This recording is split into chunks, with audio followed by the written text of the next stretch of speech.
মেয়ের কাছে মায়েরা সবসময় ভালোই হয়।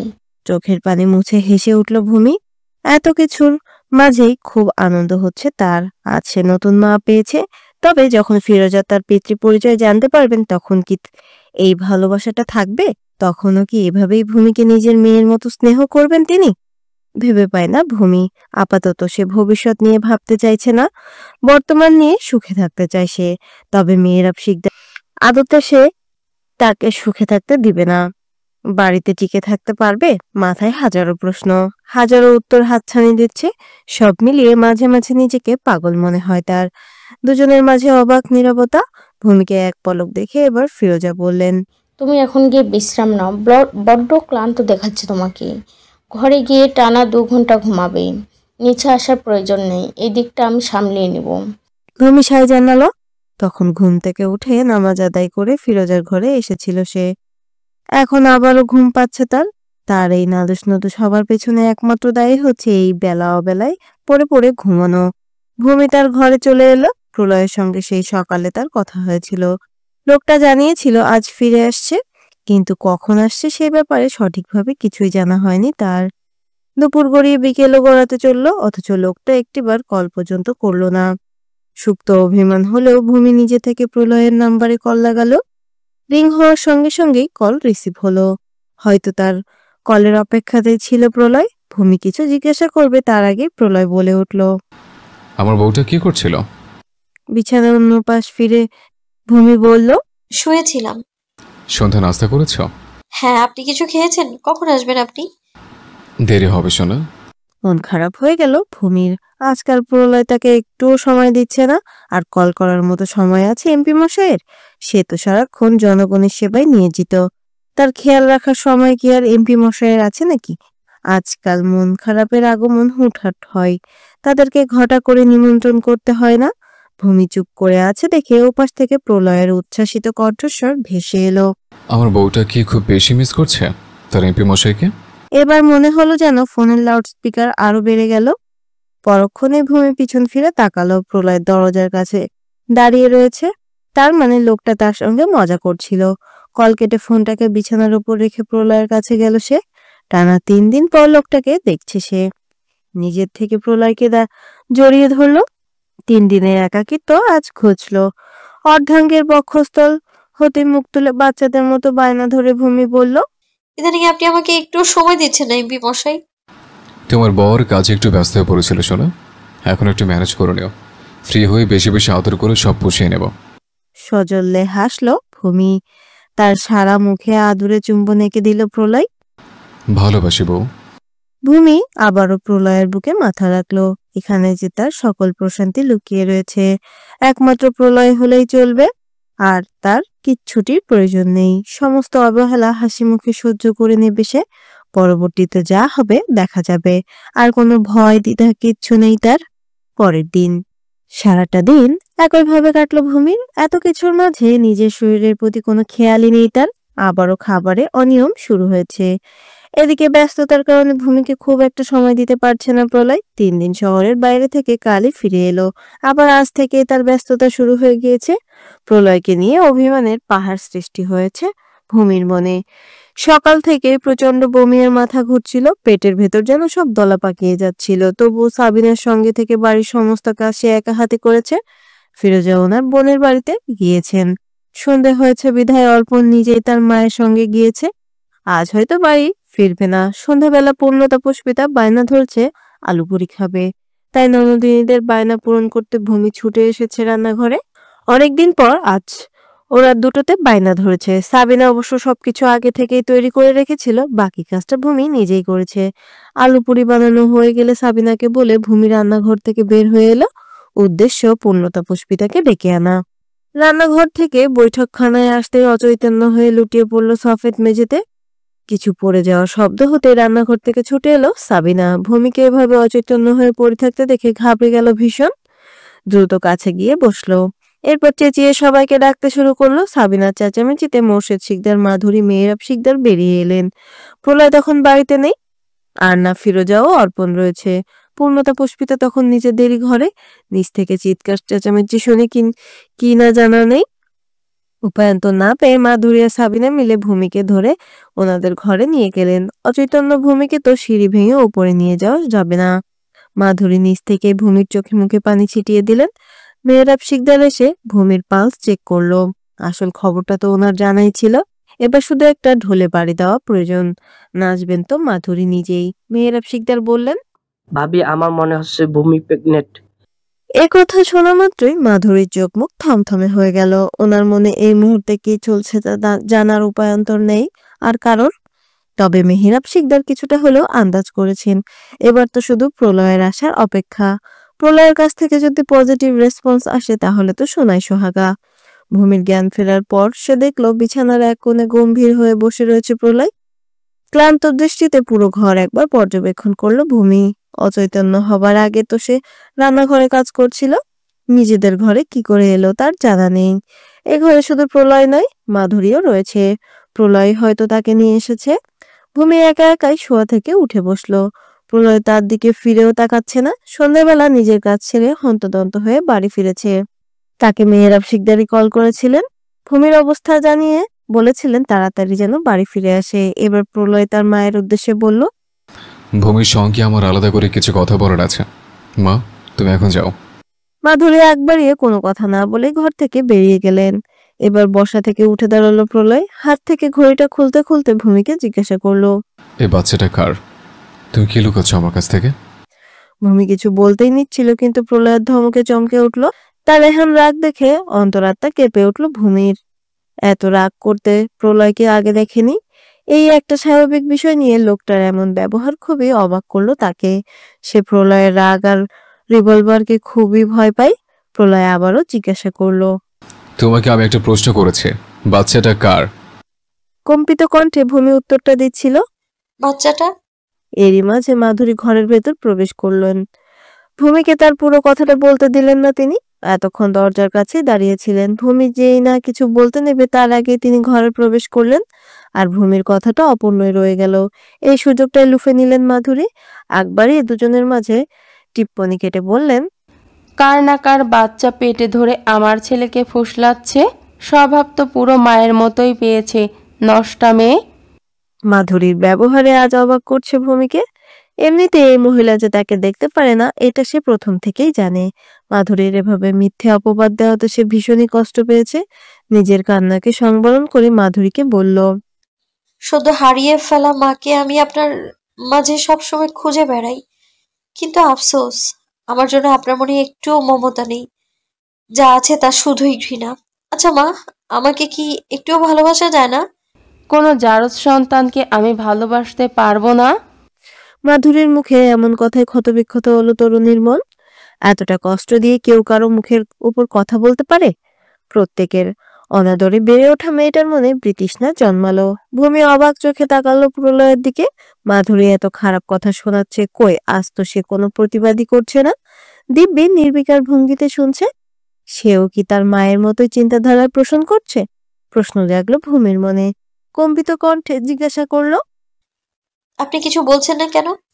প্রলয়ের মাথায় অনেক কিছুই ঘুরপাক খাচ্ছে। ভূমি তো প্রতিদিনই পিল খেত। আর আসল কথা হচ্ছে মেহেরাব শিকদার তাকে জানিয়েছে ভূমি 2 সপ্তাহের অন্তঃসত্ত্বা। এই কথাটা শোনার পর খুবই অবাক হয় প্রলয়। এর আগে তো ভূমি নিয়ম করে প্রতিদিনই পিল খেয়েছে। সে নিজ থেকেই খোঁজ নিয়েছে। ভূমি অবশ্যই তাকে মিথ্যে বলবে না। তাহলে এই বাচ্চা সবকিছু গুলিয়ে যাচ্ছে তার। এসব কিছু নিজের মাঝে দাবিয়ে রাখতে না পেরে প্রলয় বলল, মা, মা ভুল কি বলেছে? তোমার থেকে আর কি বা আশা করা যায়? কয়েকটা বাক্য নিমেষেই ভূমির কোমল হৃদয় ভেঙে টুকরো টুকরো করে দিল। প্রলয় তাকে অবিশ্বাস করছে ভাবতে নিঃশ্বাস আটকে এলো যেন। ভালোবাসার মানুষ অবিশ্বাস করলে যে পুরো পৃথিবীটাই মিথ্যে হয়ে যায়। নেত্রযুগল অশ্রুপ্লুত হলো। ঝাপসা চোখে প্রলয়কে দেখতে লাগলো ভূমি। মানুষটাকে খুব অচেনা মনে হচ্ছে। তাদের ভালোবাসায় হয়তো খাদ রয়েছে। ঘন ঘন আঁখি পল্লব জাপটে অশ্রুকণা শুষে নিয়ে ভূমি বলল, আমরা যা দেখতে পাই সবসময় সেটা সত্যি নাও হতে পারে। যেখানে আমার নিজের বা পরের বাড়ির মেয়ে পরেরই হয়, তারা কখনো আপন হতে পারে না। শুরু থেকে কম অবহেলা লাঞ্ছনা সহ্য করতে হয়নি তো আমায়।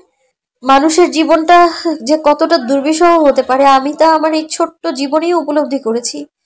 এই সংসারে এসে শাশুড়ি মায়ের ভালোবাসা কেমন হয় আমার জানাই ছিল না। ভালোবাসার কাঙালি হয়ে সবকিছু মানিয়ে নেওয়ার চেষ্টা অহর্নিশ করেছি আমি, অথচ বিনিময়ে কিছুই পেলাম না। আজ আমার সমস্ত পিছুটান শেষ। যে ভালোবাসায় বিশ্বাস ভরসা নেই সেখানে আর এক মুহূর্তও না। যা হারানোর আমি হারিয়ে ফেলেছি। যা আমার কিছু চাওয়ার আছে না, আর না আছে পাওয়ার। আমার সন্তানকে আমি একাই মানুষ করতে পারবো, কারো প্রয়োজন নেই আমার। যে নারী প্রচন্ড অভিমানী হারিয়ে যায় তাকে আর সহজে ফিরে পাওয়া যায় না। কথাটা পুরোপুরি না বলেই থেমে গেল ভূমি। একটু সময় নিয়ে আবারও বলল। ভূমি এত কিছু বলার পরও প্রলয় টু শব্দটি পর্যন্ত করলো না।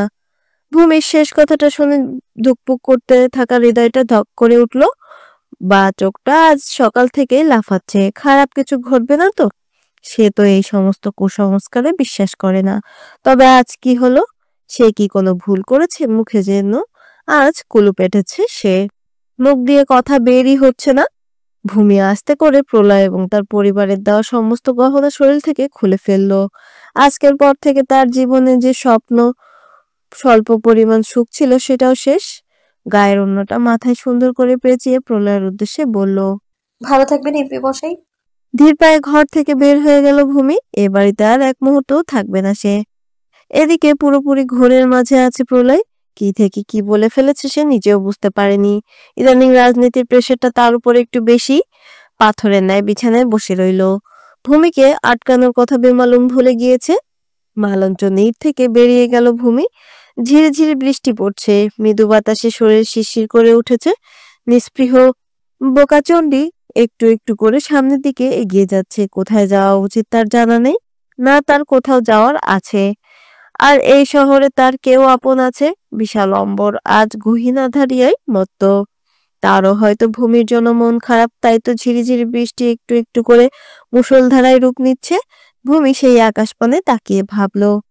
ও পৃথিবী, আমি কি করে বলি? আমার বাবা আমাকে গণিকালয়ে পাঠিয়ে দিয়েছিল। কোনো সন্তানকে কি তার বাবা এমন এক নিষিদ্ধ স্থানে ফেলে আসতে পারে?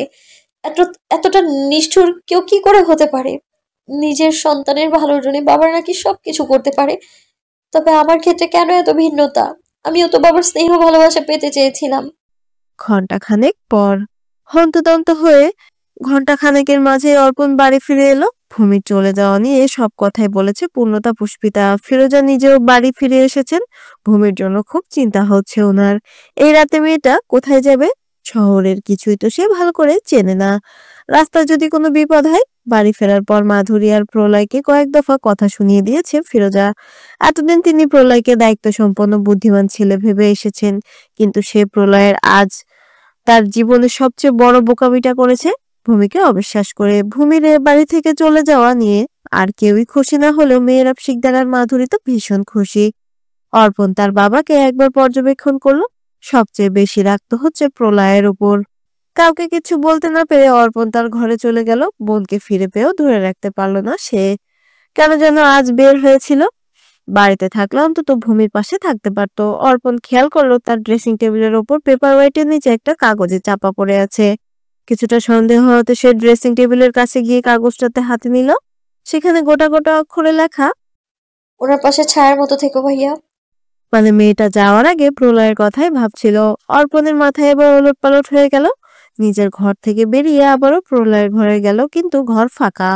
এরপর অর্পণ বৈঠকখানায় চলে গেল। সেখানে সবাই উপস্থিত। আর কেউ ভূমির খোঁজ না করতে গেলেও সে অন্তত যাবে। বৈঠকখানায় গিয়ে সে কাগজটা প্রলয়ের সামনে তুলে ধরলো অর্পণ। এরপর বলতে লাগলো। যাওয়ার আগে ভূমির অপূর্ণ কথাগুলো তুমি শুনেছিলে ভাই? একপাক্ষিক বিবেচনা করে মেয়েটার এভাবে অবিশ্বাস করতে পারলে তুমি? জেঠিমা তো শুরু থেকে ভূমিকে পছন্দ করে না। আজ তুমিও সেই তালে এগিয়ে গেলে। কি করে পারলে তুমি এমনটা করতে? খুব বড় ভুল করলে ভাই। এই ভুলের দায় তোমাকে সারা জীবন বয়ে বেড়াতে হবে।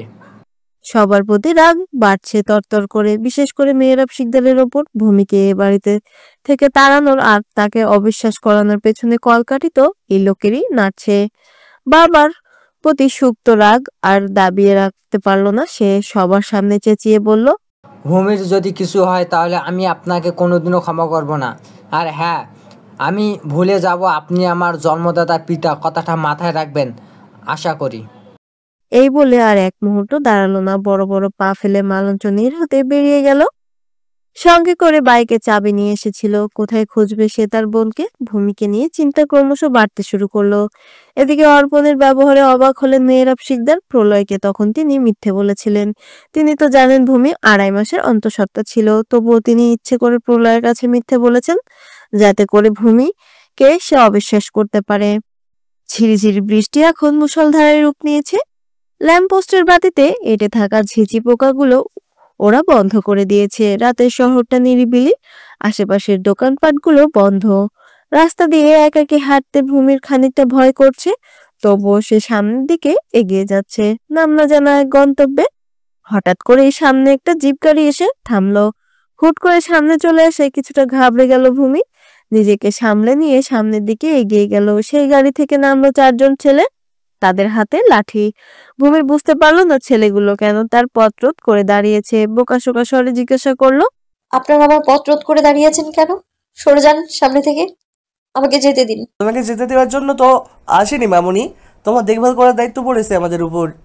ঘাবড়ে গেল ভূমি। এটা মেহরাব শিকদারের নতুন কোনো পরিকল্পনা নয় তো? তাকে বাড়ি থেকে বের করার পেছনে ওই জঘন্য লোকটারই হাত তো নিশ্চয়ই আছে। কম্পিত কণ্ঠে ভূমি জিজ্ঞাসা করলো, মানে? তোমাকে আজ আমরা পরে পরে পাঠানোর ব্যবস্থা করব। এবার বেশ ভয় পেতে শুরু করলো ভূমি। নিজের জন্য ভয় করছে না তার, কিন্তু তার জীবনের সঙ্গে যে আরেকটা নিষ্পাপ জীবন জড়িয়ে রয়েছে। লোকগুলো 1 পা 2 পা করে ভূমির দিকে এগিয়ে আসছে। বিস্তীর্ণ অন্তরিক্ষ হতে মুষলধারে বৃষ্টি বর্ষিত হচ্ছে। ভূমি সমানতালে পিছোতে শুরু করলো। পালানোর আর রাস্তা নেই। ভূমি লোকগুলোর সামনে হাত জোর করে বলতে লাগলো, আল্লাহর দোহাই লাগে, আমার মারবেন না। আমি বাঁচতে চাই, আমার অনাগত সন্তানের জন্ম দিতে চাই আমি। আমাকে বাঁচতে দিন, আমাকে মা হবার স্বাদ থেকে বঞ্চিত করবেন না। ভূমির কথাটা কেউই শুনলো না, বরঞ্চ লাঠি দিয়ে বেধড়ক মারতে শুরু করলো। গলা কাটা মুরগির মতো ছটফট করছে ভূমি, অথচ সাহায্যের জন্য কেউ নেই আশেপাশে। ভূমির আর্তনাদে লোকগুলো যেন পৈশাসিক আনন্দ পাচ্ছে। দুর্বল নেত্রপল্লব মুদে যাবার আগে প্রলয়ের মুখটা ভেসে উঠল। ভূমির চোখ থেকে গড়িয়ে পড়ছে সহস্র নোনা জল। শরীরটা ক্রমশ নিস্তেজ হয়ে আসছে। ইঞ্চি পরিমাণ নড়ে ওঠার শক্তিটুকু অবশিষ্ট নেই। চোখ বন্ধ করার আগ মুহূর্তে ভূমি দুটো কথায় আওড়ালো, এই তুমি পৃথিবীর বুক থেকে চিরতরে হারিয়ে যাবে, তার অস্তিত্ব আর কোথাও থাকবে না, কোথাও না। মায়ের আদরের পদ্মনী সে, বাবার অবহেলিত রাজকন্যা, প্রত্যেকেরই চোখের বালি, স্বামীর নির্মলা ভূমিকন্যা। ঘন্টা 2 সময় ধরে অর্পণার মৃত্তিকা এই আম গাছতলায় বসে রয়েছে। নিজের জীবনের সঙ্গে ঘটে যাওয়া প্রত্যেকটা ঘটনা সে অর্পণকে জানালো। মৃত্তিকার কাছ থেকে সমস্ত ঘটনা শুনে অর্পণের চোখের জোড়ায় পবক শিখা দাউ দাউ করে চলছে। আর যাই হয়ে যাক, আজ এবং এখন থেকে সে সবসময় ভূমির পাশে ছায়ার মতো থাকবে। মেহরাব শিকদারের মুখোশ উন্মোচনে ভূমিকে সদা সহায়তা করবে। ভাগ্যের জোরে সে তার বোনকে আজ আবারও ফিরে পেয়েছে। একই ভুল না সে করবে, আর না তার ভাইকে করতে দেবে। যে করেই হোক বোনের মান ভাঙিয়ে বাড়ি ফিরিয়ে নিয়ে যাবে। দুজনের মাঝে ভুল বোঝাবুঝি দূর করবে। এভাবে দুজন ভালোবাসার মানুষ কিছুতেই আলাদা হতে পারে না। মৃত্তিকা খেয়াল করলো অর্পণের হাতে থাকা কাগজটাকে, তাই সে জিজ্ঞাসা করলো, তোমার হাতে এটা কিসের কাগজ ভাইয়া? বিলম্ব না করেই অর্পণ বলল, ভাই তোর ডিএনএ টেস্ট করাতে দিয়েছি। অবাক হলো ভূমি। ডিএনএ টেস্ট করতে গেলেও তো ভূমি আর মৃত্তিকা দুজনেরই স্যাম্পল লাগবে। মৃত্তিকার ডিএনএ স্যাম্পল যদিও পেয়ে যেতে পারে, তবে 1 বছর পর ভূমির ডিএনএ স্যাম্পল প্রলয় কোথা থেকে জোগাড় করলো? প্রশ্ন একটা থেকেই যায়। তাই সে অর্পণকে জিজ্ঞাসা করলো, উনি আমার ডিএনএ স্যাম্পল কোথায় পেয়েছেন? মৃত্তিকা তাচ্ছিল্য করে হাসলো। এসব ভালোবাসার সম্পর্ক থেকে বহু আগে মুখ ফিরিয়ে নিয়েছে। নতুন করে কঠিন হৃদয়ে ভালোবাসার পুষ্প প্রস্ফুটিত হতে পারে না, আর না কখনো সেটার আভার নিজের মনে উকি দিতে দেবে। বসে থেকে বা হাত দ্বারা ডান হাতের নখ খুঁড়তে গিয়ে কথাটা মনে পড়লো তার, তাই সে বলল, তোমাকে একটা কাজ করে দিতে হবে ভাইয়া। অবাক হয়ে অর্পণ জিজ্ঞাসা করলো, কি কাজ? এই ডিএনএ টেস্টের রিপোর্ট পাল্টে দিতে হবে। কিন্তু কেন? তুই আমার সঙ্গে বাড়ি ফিরে চল বোন। আমি জীবনের অনেকটা এগিয়ে গিয়েছি, অতীত পানে আমি আর তাকাতে চাই না। আর যেখানে ভালোবাসার উপর থেকে বিশ্বাস উঠে যায় সেখানে তো আমি কখনোই ফিরে যাব না। এই মৃত্তিকা হচ্ছে পৃথিবীর সবচেয়ে নিষ্ঠুর স্ত্রী, নিষ্ঠুর তার হৃদয়। অবহেলা পেতে পেতে সে পাথর হয়ে গিয়েছে। আগের সহজ সরল ভূমি পৃথিবীর বুক থেকে চিরতরে বিদায় নিয়েছে ভাইয়া। এভাবে বলিস না বোন, তোকে অবিশ্বাস করার শাস্তি ভাই নিজেকে প্রতিনিয়ত করে যাচ্ছে। এবারও তাচ্ছিল্য করে ভূমি পড়ল। মৃত্তিকাকে শান্ত করানোর জন্য অর্পণ বলল, আচ্ছা বোন, আমাকে একটা কথা বল তো। সঙ্গে সঙ্গে মৃত্তিকা জিজ্ঞাসা করলো, কি কথা? এই 1 বছর তুই কোথায় ছিলিস? সেই রাতের কথা মনে পড়তে মৃত্তিকার আখিদয় হতে উষ্ণ অশ্রুকণা গড়িয়ে পড়ল। সে বলল, সেদিন আমার অনাগত বাচ্চাটার সঙ্গে সঙ্গে সঙ্গে ভূমি সত্তাকেও সমাধি দিয়েছি আমি। 1 বছর আগের ঘটনা। সেদিন অতিরিক্ত ব্যথা সহ্য করতে না পেরে ভূমি যখন অচৈতন্য হয়ে রাস্তায় ঢলে পড়ে, তখন ছেলেগুলো ভেবেছিল মেয়েটা হয়তো মারা গিয়েছে। তাই তাদের বসের কথা অনুযায়ী ভূমির লাশটাকে একটা লেকের ধারে ফেলে দিয়ে আসে। ভূমির নিথর শরীরটা সারাটা রাত বৃষ্টির পানিতে ভিজেছে। পরের দিন সকালে অ্যাডভোকেট মহেন্দ্র রায় চৌধুরী জগিং করতে সেই লেকে আসেন। কিনারায় ভিড় দেখতে পেয়ে তিনি সেখানটায় যান। ভেজা শরীরে রক্তাক্ত অবস্থায় পড়ে রয়েছে ভূমির দেহটা। কোনো দিক না ভেবে তিনি তার কাছে যান।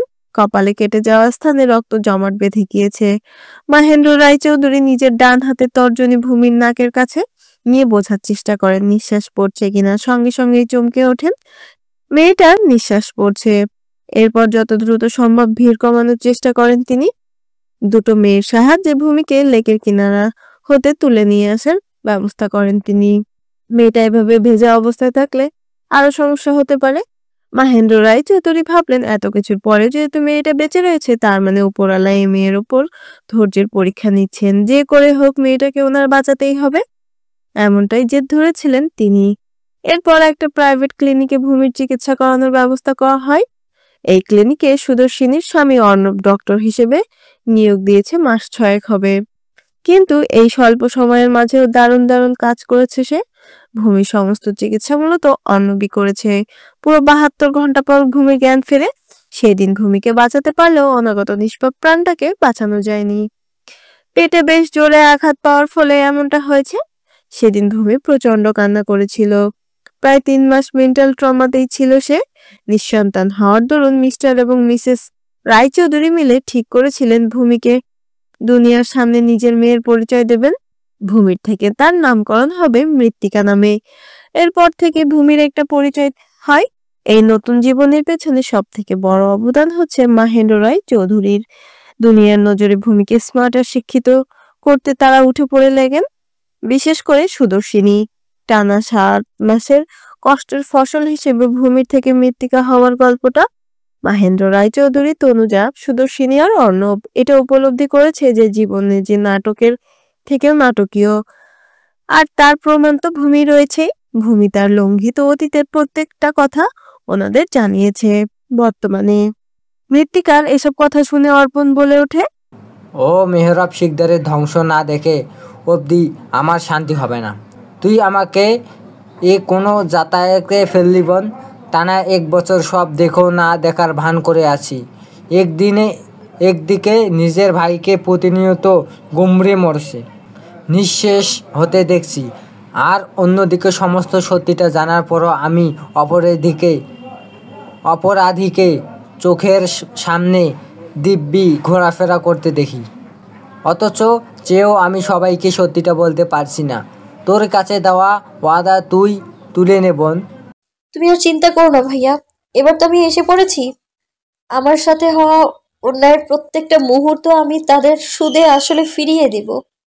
মৃত্তিকার কাছ থেকে বারবার একই উত্তর পেয়ে হতাশ অর্পণ তবুও নিজেকে শান্ত রেখে মৃত্তিকাকে বলে, তুই ভাইকে ভুল বুঝিস না। ঠিকই ভাবছি আমি।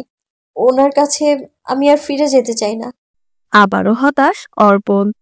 জোর করে কিছুই যে হবে না তা সে বেশ ভালোই বুঝতে পারছে। মৃত্তিকা আবারও বলল, ওনার কাছে শুধুমাত্র আমি ভালোবাসার বিশ্বাস চেয়েছিলাম, কিন্তু সে আমাকে এক আকাশ সম অপূর্ণতা উপহার দিয়েছে। আসল কথা হচ্ছে, যে যা চায় তা সচরাচর পায় না, অথচ না চাইতেই মানুষ অনেক কিছু পেয়ে যায়। ওনার প্রতি ঘৃণা ছাড়া আর কোনো অনুভূতি অবশিষ্ট নেই আমার মাঝে ভাইয়া। মৃত্তিকার এহেন কথার পরিপ্রেক্ষিতে অর্পণ বলল, একটা কথা ভুলে যাস না, ঘৃণা তাকেই করা যায় যাকে সব থেকে বেশি ভালোবাসা যায়। অতি আত্মবিশ্বাসের সঙ্গে মৃত্তিকা বলল, এসব বানোয়াট কথাবার্তা আমি বিশ্বাসী নই। তোকে এই কথাটা মানতেই হবে। ভালোবাসার বিপরীত রূপ হচ্ছে ঘৃণা। ভালোবাসার কথা উঠতেই মৃত্তিকার পালায় পালায় শুরু হয়ে গিয়েছে। প্রলয়ের ব্যাপারে কোনো কথাই বলতে চাইছে না সে। কথাটা কাটাতেই মূলত এমন করছে। তাই অর্পণের শেষ কথাগুলো খুব একটা গুরুত্ব না দিয়ে মৃত্তিকা বলল, বেলা গড়াচ্ছে, আমায় ফিরতে হবে। চলে যাওয়ার কথা শুনে অর্পণ জিজ্ঞাসা করলো, এখন কোথায় যাবি? যারা আমাকে নতুন জীবন দিয়েছেন, যাদের বদৌলতে আমি অ্যাডভোকেট মহেন্দ্র রায় চৌধুরীর মেয়ের পরিচয় পেয়েছি, মামনি আমার জীবন আমার জন্য অপেক্ষা করছেন। নিজের ব্যাগটা হাতে তুলে নিয়ে মৃত্তিকা বলল। তার সঙ্গে সঙ্গে অর্পণও দাঁড়ালো। সেও এখন বাড়ি ফিরে যাবে। যাওয়ার আগে অর্পণের হাত ধরে মৃত্তিকা বলল, আমি মৃত্তিকা হয়ে বাঁচতে চাই। তুমি প্লিজ এই রিপোর্টটাকে পাল্টে দিও। আশা করি তুমি আমার এই কথাটা রাখবে। তুই চিন্তা করিস না, আমি রিপোর্ট পাল্টে দেবো। আসছি ভাইয়া। আমি পৌঁছে দেই। আমি যেতে পারবো। কোনো কথা শুনছি না আমি, তুই একটু অপেক্ষা কর, আমি বাইক নিয়ে আসছি। মৃত্তিকা আর কিছুই বলল না। জানে অর্পণ তার বারণ শুনবে না। সেই আম গাছটার নিচে দাঁড়িয়ে রইল মৃত্তিকা। কিছুক্ষণ অপেক্ষা করার সঙ্গে সঙ্গে অর্পণ তার বাইক নিয়ে আম গাছটার নিচে চলে এলো। এরপর হেলমেট এগিয়ে দিতেই হাসি মুখে মৃত্তিকা সেটা পরে বাইকে চড়ে বসলো। অর্পণ তার বোনকে আগে বাড়ি পৌঁছে দেবে, তারপর সে রিপোর্ট পরিবর্তন করার কাজে লেগে পড়বে। এতে করে হয়তো তার ভাই কষ্ট পাবে, কিন্তু কিছুই করার নেই। একদিন হয়তো ওদের দুজনের মাঝে সব ঠিক হয়ে যাবে। কিন্তু এই নিয়ে মৃত্তিকাকে কোনো জোর জবরদস্তি সে করবে না। তার বোন যেদিন মনে করবে যে প্রলয় তার কাছে ফিরে যাওয়া উচিত, সেদিনই যাবে। আর সেদিনের প্রহর গুনছে অর্পণ। কিছুটা দীর্ঘশ্বাস ফেলে বাইক স্টার্ট দিল সে। বিকেল গড়িয়ে যাচ্ছে, মিনিট দশেকের মাঝেই হয়তো সন্ধ্যা নেমে আসবে। আম গাছের ফাঁক ফোকর থেকে হেলে পড়া প্রকাণ্ড সূর্যটা একটু একটু করে দেখা যাচ্ছে। বাইক চলছে তার আপন গতিতে। সূর্যের কমলাটে আলো আছড়ে পড়েছে দুজনের মুখের বাঁ পাশটাই। বাইক চলার গতিবেগ অনুযায়ী সাই বেগে বাতাস বইছে। বেশ ভালোই লাগছে মৃত্তিকার। সমস্ত ক্লান্তি যেন নিমেষেই উধাও হয়ে গিয়েছে। অবসাদগ্রস্ত আধারিয়া বাহ্য জগতে বাতাবরণে নেমেছে নিস্তব্ধতা।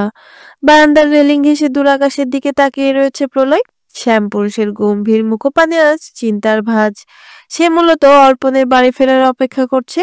সেই যে সকালে বের হয়েছিল, এখনো আসার নামগন্ধ নেই। আজই তো ডিএনএ টেস্টের রিপোর্ট নিয়ে আসার কথা।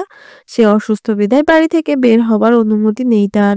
মাধুরীকে বলেও কোনো লাভ হবে না, তিনি নিজের সিদ্ধান্তে অটুট। তাই অর্পণকে বলেছিল ল্যাব থেকে রিপোর্টটা নিয়ে আসতে। এখন দেখা যাচ্ছে সেই তো কষ্ট করে নিয়ে আসতে পারত। ধৈর্যহারা হয়ে প্রলয় একটা সিগারেট ধরালো। আজ এই প্রয়োজন খুব করে। একটা সময় এই জিনিসটাকে জীবন থেকে বিতাড়িত করেছিল। ভূমি সিগারেটের ধোঁয়া সহ্য করতে পারত না। মেয়েটা নাকি নিঃশ্বাস নিতে কষ্ট হতো। ভূমি তার জীবন থেকে চলে গিয়েছে, কিন্তু ভূমির অপছন্দের এই জিনিসটা আজও তার জীবনে ছায়ার মতো পড়ে রয়েছে। দীর্ঘশ্বাস ফেললো প্রলয়। জীবনে এই দীর্ঘশ্বাস ছাড়া আর কিচ্ছু নেই। তার আজও মনে পড়ে সেই দিনটার কথা, যেদিন ভূমি তার জীবন থেকে চলে গিয়েছিল। তার একটা ভুলের জন্য সবকিছু এলোমেলো হয়েছে। সেদিন রাতে ভূমিকে অনেক জায়গায় খুঁজেছে, কিন্তু কোথাও পায়নি। সারা রাত পরের দিন পর্যন্ত ভূমিকে খুঁজে বেরিয়েছে। এরপর একদিন হঠাৎ খবর এলো মাঠের এক কোণে একটা মেয়ের লাশ পাওয়া গিয়েছে। পুলিশ তদন্ত করে বুঝতে পারে সেটা নাকি ভূমির লাশ। পুলিশের পাওয়া লাশটার মুখ স্পষ্ট ছিল না। সবাই সেটাকেই ভূমির লাশ ধরে নিয়েছিল। তবে একটা কথা মানতে নারাজ প্রলয় এবং অর্পণ। তাদের ধারণা এটা কিছুতেই ভূমি হতে পারে না। পরপর একদিন প্রলয় তার নিজের ঘরের কিছু একটা খুঁজতে গিয়ে বিছানার পাশে টেবিলের নিচে ড্রয়ারে জন্ম নিরোধক ট্যাবলেটের প্যাকেটটা পায়। পুরো 4টা পাতায় ভর্তি ছিল। তার মানে ভূমি এই ওষুধগুলো কখনোই খায়নি। দিনকে দিন মিথ্যে বলে গেল। সেদিন কিছু বলতে নিচ্ছিল মেয়েটা, কিন্তু তার কথাগুলো অপূর্ণই রয়ে গেল। বাচ্চাটা তারই ছিল, আর সে কিনা ভূমিকে অবিশ্বাস করার মতো জঘন্য ভুল করেছে। একমাত্র তার ভুলের জন্য একটা নিষ্পাপ প্রাণ অবহেলিত হয়েছে। বাচ্চাটা আদতে বেঁচে আছে কিনা জানা নেই তার। যেখানে সে ভূমিকেই খুঁজে পাচ্ছে না, এই ভুলের প্রায়শ্চিত্ত সে কিভাবে করবে তার জানা নেই। নিজের কাছেই সে আজ একজন নিকৃষ্ট জীব। এই সমস্ত ভেবেই নিজেকে গম্ভীর কঠোর প্রমাণ করা শ্যামপুরুষও সেদিন ভেঙে গুড়িয়ে পড়েছিল। নিজেকে সে কোনোদিনও ক্ষমা করতে পারবে না। সেই ভুলের শাস্তি স্বরূপ হয়তো আল্লাহ তাআলা তাকে একাকিত্ব আর বিষণ্ণতা উপহার দিয়েছে। সবকিছু মনে পড়তে প্রলয়ের অক্ষয়কটার হতে তরুণ অশ্রুকণা গড়িয়ে পড়ল। সঙ্গে সঙ্গে চোখ মুছে নিল সে। তার চোখের পানি যে কাউকেই দেখাতে চায় না। পুরো দুনিয়ার কাছে সে একজন গম্ভীর এবং দাম্ভিক মানুষ হয়ে বাঁচতে চায়। এরই মাঝে অর্পণ চলে এসেছে। বারান্দা থেকে দাঁড়িয়ে অর্পণের বাইকটা লক্ষ্য করেছে প্রলয়। হাত থেকে জ্বলন্ত সিগারেটটা নিচে ফেলে দিয়ে দ্রুত পায়ে ঘরের ভেতর প্রবেশ করলো। বাড়ি ফিরে অর্পণ অবশ্যই তার ঘরে আগে প্রবেশ করবে। প্রলয় এবার ঘড়ির দিকে তাকালো, রাত 9টা বাজতে চললো। এমনিতে তো অর্পণ হসপিটাল থেকে সন্ধ্যার পরপরই বেরিয়ে আসে, তবে আজ কেন দেরি হলো তার জানা নেই। মিনিট দুয়েকের মাঝেই অর্পণ প্রথমেই তার ঘরে এসেছে। তার ভাবনাই সঠিক হলো। তাকে এভাবে দেরি করে বাড়ি ফিরতে দেখে প্রলয় জিজ্ঞাসা করলো, এত দেরি কেন হলো তোর? প্রলয়ের সামনে এসে দাঁড়িয়ে অর্পণ বলল,